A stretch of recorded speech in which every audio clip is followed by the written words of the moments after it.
Hello, and how's it? Hey, welcome to Conversation with Brian Mofokeng here on the Fut-Afrique channel. I tell you one thing, we've sat down and thought about everything that happened. What a weekend that was. And building up to this week also, everybody's talking about everything else. Let me welcome first, we'll start with a social media site. Sizwe, you know. My social media friend? Yeah. We're clicking. Banging. We're clicking, yeah. And we got the legend on the other side, McGregor. You know, it's only nice that you actually got those that can go score goals. Yeah. Because we're going to talk about teams that are not scoring goals, what they need to do. You know, teams that are not scoring goals, hey, they need you. Probably need to come out of retirement, and start scoring goals. Bring us in as goal scoring coaches. Yeah, that'll work.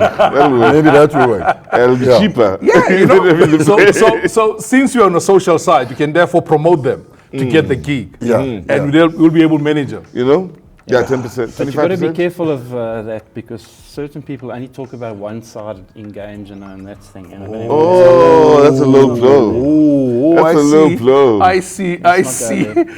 Gentlemen, let's start from the weekend. I mean, or do we start with the latest story? Latest story is that one of TS Galaxy, but I think I'm tempted to start with the weekend. Kali Knockout Cup. Kali Knockout getting to the quarterfinals. First game in the afternoon, Richards Bay playing a game against Cape Town City, a goalless draw. That's a story. That's why I'm asking, that strikers have to come in, because another game, no goal scored at all, eventually goes on to penalties, and Richards Bay do the job in penalties. What, 2 goals all season? Two goals all, yeah. Yeah, 1 in the league, 1 in the cup, and then the semi-finals now. How many games have they played? What, 7, 8? 8? 8, Yeah. 2 goals. 2 goals. That says it all. But also 1 goal in the cup competition, and you're in the semi-finals. That's crazy. But you know the nice thing about it? There's one player that actually has featured in both those goals. Yeah. Mabuya. Yeah. He scored 1, played assist in 1. So they're consistent. You know, the one good silver lining is they're not conceding goals. So That's usually the foundation, you guys say, isn't it? Yeah. The foundation is keeping things tight at the back, and then that's when you guys step up and score the goals. You're not gonna win games. You're not gonna be out of trouble if you don't score goals. No, you won't. The problem. But surely that's always going to, what's what you're going to get Brendan Truter. He's known as the specialist when it comes to draws. You'll always hold back, and then eventually will go on a counter and score a goal. And, what does he say about South African football? The fact that they've only scored 1 goal, they're in the semi-finals. Yeah. What does he say? They're saying there's no goals in the country. That's the big problem. Besides Sundowns, besides 1 or 2 Pirates at the moment, who else is scoring goals? Think about it. Anyone else, there's no goals. Stellenbosch, there's not many goals. Any other team, there's not many goals. And that's the big problem, is goal scoring in this country. And as far as the Carling knockout itself, though, just looking at just the Carling knockout, and I get your point, because in the league there's clubs that are struggling to score, Super Sports, one of them, and so on. Yeah. But just looking at the Carling knockout, from the first round through to the quarterfinals, we've been blessed with goals, though. Yeah. In this cup competition, it's been rare for a 0-0 scoreline in this cup competition, including a 3-2 here, a 4-0 there, a couple of 4-0s as well. In this, and both of them involving Shane's favorite club, where they're on the winning and the losing end. But just the goals have struggled. The team that has struggled for goals here is Richards Bay to be. Gerere? But I just want to know the take of the coaches in terms of, where do you put yourself in as a coach to say, we're playing the league, we can score, but we go and play in the cup game, we can score a goal. Yeah. I mean, it's the same team, same players. So why is the approach so different? Because to us, I play the cup game, I'm playing for Orlando Pirates. Yeah. It doesn't matter if it's the cup game or league game or wherever that I'm playing, I want to score a goal. Is the approach not different, though? And both you guys have coached, where you say, league game, look, for me, worst case scenario, maybe we'll take a draw, we can be a bit more conservative. Cup game, where you say, look, guys, go for it, it's today, it's all or nothing for today.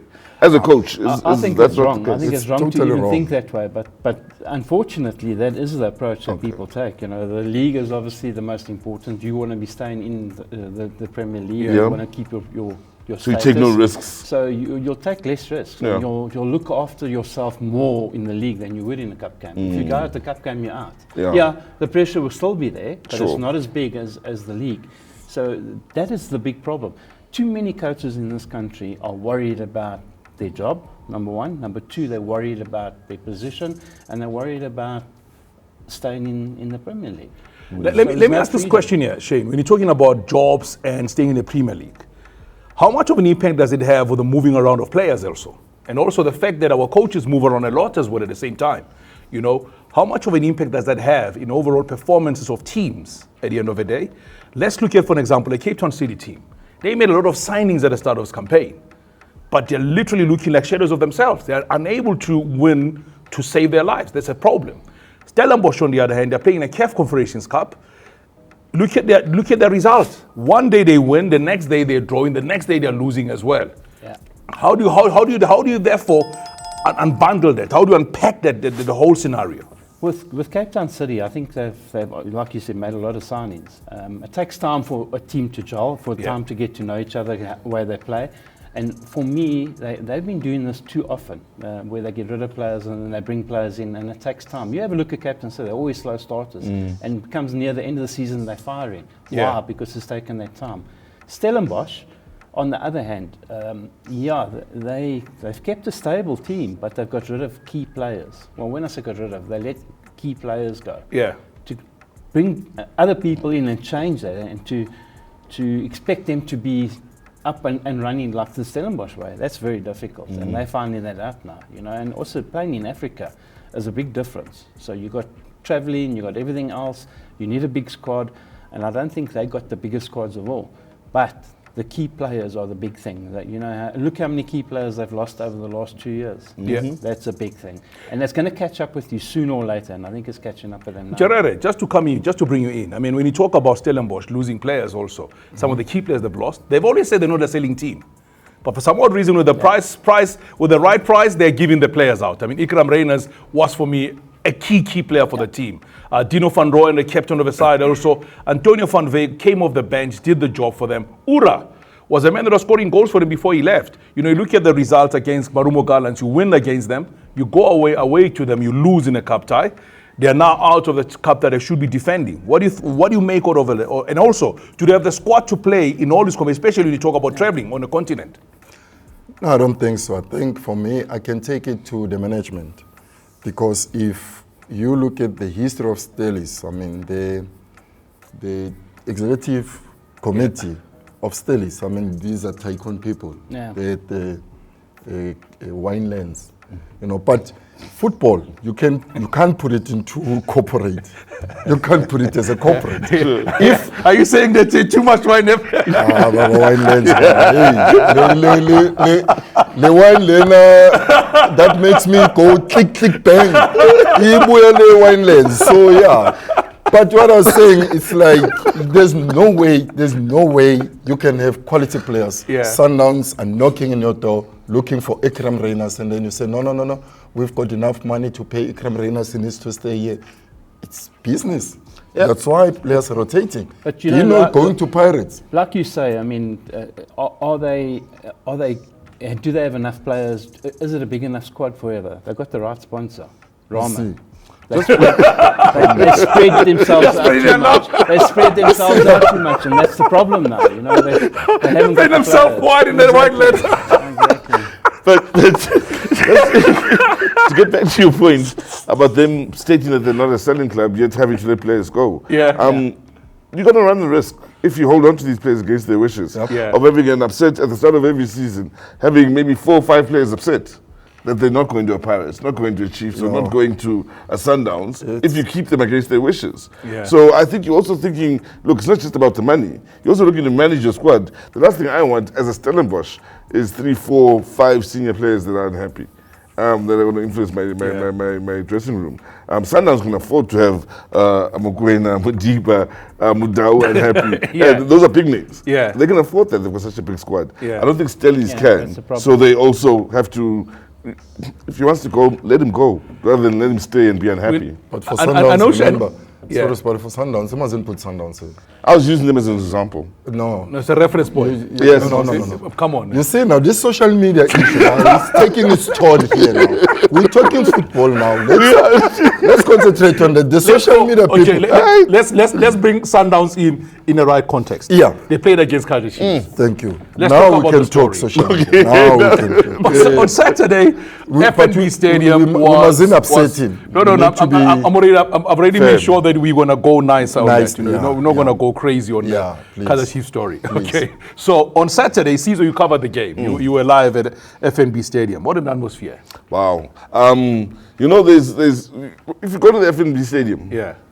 For a derby or for a game like Sundowns, also for the World Cup, Yeah. there's this atmosphere you get that you'd only experience, let's say, if Coldplay comes at the FNB Stadium. Yes. So you match that to Or Coldplay. U2. Yeah, or U2, you know what I mean? And I matched that atmosphere to what I Yeah. experienced with Coldplay when they were there. Yeah. And what an atmosphere. I'm talking an hour before the game, you already know you're in for something special, you know? But it was a hot day. I'm that glad day. you brought that up, Coldplay.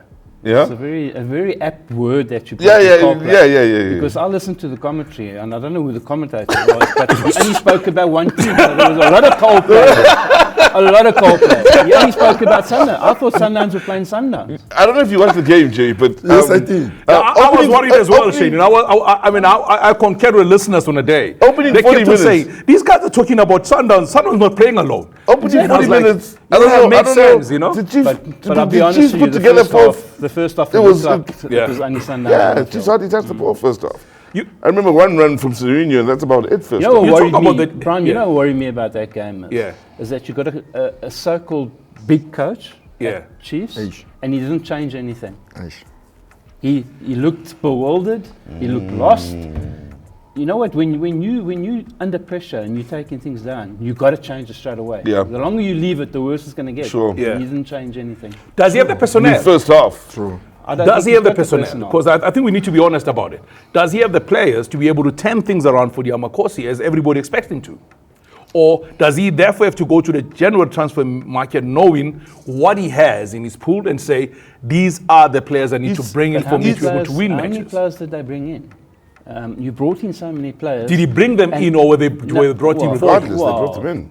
That he brought a lot of players in. Who brought He's had him a- to he's Origin? had a- He's had players in there before. Whoever brought them in, I'm not going to get into that. Whoever brought those players in Yeah. there.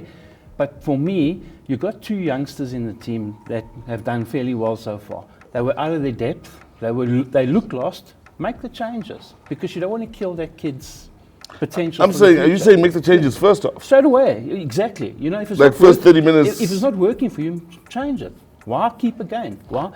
Some hope? will argue, will Chiefs fans not turn around and then say, You know you're what? hurting young Shabalalas? So you'd rather be 3-0 down, 4-0 down at half time than leave No, the what I'm players saying out? is you're between No a chance. rock and a hard place. No. Either way, it's I not. never want to play for no, Shane's no. team. Can I No, ask you you know a what Shane question? is saying. Yeah, no, If it was I understand you I fully. agree. If it was me, I would have made the changes because Yeah. you know what? At the end of the day, it's for the benefit of the club. It's for the benefit of the team. Sometimes And you the need to be youngsters. brave. You need to be and for the brave. young players, exactly. But now, guys, let's look at the senior players on that game. For Yeah. me, I'll take Ntoare, the goalkeeper. First, Miguel, who got a red card. Sereno, who got substituted. Substituted. I mean, you look at all those players, and what Shane is saying about the youngsters, these are the players that needs to protect the youngsters for a team to go forward. But for me, all three of these senior players, Sereno was nowhere to be seen. He was just like trying to bully the Sundowns, or maybe the anger Yeah, it was against emotional. the Yeah. emotion. Got emotional, yeah, I played Miguel, emotions, yeah. you could see Miguel from the first half that he was going somewhere. He was not, for me, he was not the Miguel that I know. He was also, I don't know if Sereno, maybe they had a big chat to say, hey, we're going to fight these people inside the field. But to me, he was nowhere to be seen, and especially when he got the red card. Here's my That's the issue. big problem. Yes, They don't yes. have a leader. Here's my Ntoare, issue. They don't have the a goalkeeper. leader. How does it feel when they start pelting you with objects? As the goalkeeper. As But the here's my goalkeeper, issue. from Those your are, own people that are supposed to we just stand spoke for you. senior players Yeah. at Kaizer Chiefs. This is a big concern for me. All these three players you just mentioned are all new players. All new All players. new players. So But that's that's what one. I'm saying. And we're They 8 don't- Who games brought in, them right? in? They We're don't eight- have a leader. Yeah, 8 games in. Miguel just come back from suspension. Yep. He's just suspended again. For So yellow already got a cards, red disciplinary issue there. And as you mentioned, poor Ntoare's confidence must be falling apart at this point. Yeah. When your own fans are attacking almost everything you do for the last 30 minutes of the game. and you couldn't even kick the ball out. Yes, all the balls Because were there's so much pressure. You couldn't, one direction, yeah, and they were going in for that. outside. So I always say, and I said this going into the game, for Chiefs, and I've asked you guys this on a few occasions, how hard is it for any Chiefs coach or player to arrive in a difficult situation, even Chiefs management, and not have to consider the fans? The fans need some sort of education on the game, and especially on how to handle tough situations, because now you got Ndwari is almost broken. He's going to need a psychiatrist or something. You know, no, seriously. He's need a good social media manager. You know what I mean? We'll come back. So the fans because we need to talk about Pirates. We need to also talk and focus on TS Galaxy. TS Galaxy coach, Siad Ramovic, he says he's all about his mental health. He needs to go back. We're going to miss him. We're going to miss him. He gave us something with Resignation. Yeah, he'll be back somewhere. Yeah. I think it's very good for him. In November, go home, take care of the family. Thank you very much, gentlemen. Once again, being with you has been nice. From the legend side to the social side, we've all enjoyed it. It's another conversation with Brian Mofokeng. Until we meet again next time, we got some more of the drama happening. Who will be next to go? Or where will Siad go? He said he's going home. We'll see where home is. And click, bang. I saw a cherry